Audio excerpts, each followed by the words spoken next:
আসসালামু আলাইকুম গাইস, আজকে আমি এত মজাদার একটি রেসিপি শেয়ার করব।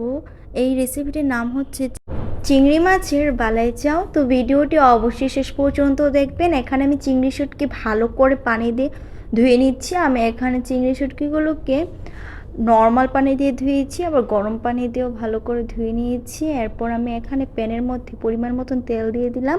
তেলটা দেওয়ার পর এখানে আমি ফার্স্টেই দিয়ে দিয়েছি শুকনো মরিচ। শুকনো মরিচগুলোকে ভালো করে ভেজে নিচ্ছি। শুকনো মরিচগুলো ভাজা হয়ে গেলে আমি আলাদা একটি পাত্রে উঠিয়ে নিচ্ছি।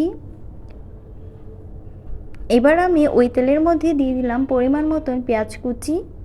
পেঁয়াজগুলোকে ভালো করে ভেজে নিব।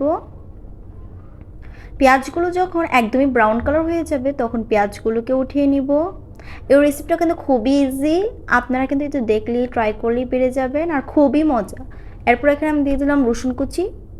মানে সবগুলো উপকরণ একসাথে খেলে যে কতটাই আমি লাগে, প্রত্যেকটা বাইটে আপনারা যদি না ট্রাই করেন বাসায় তো বুঝতেই পারবেন না।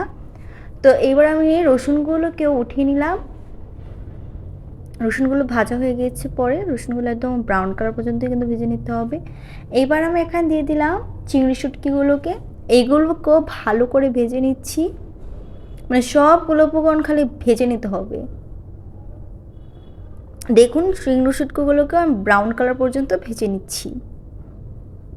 ভাজা হয়ে গেছে, আমি উঠিয়ে নিচ্ছি। এইবার আমি ফার্স্টে শুকনো মরিচটাকে মাখিয়ে নিলাম।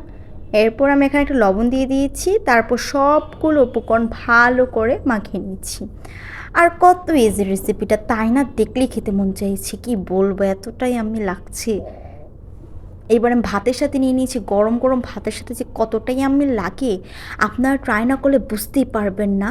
তো এই তো আমার রেসিপিটা অবশ্যই ট্রাই করবেন, কেমন হয়েছে জানাবেন। আর সবাই ভালো থাকবেন। আল্লাহ হাফেজ।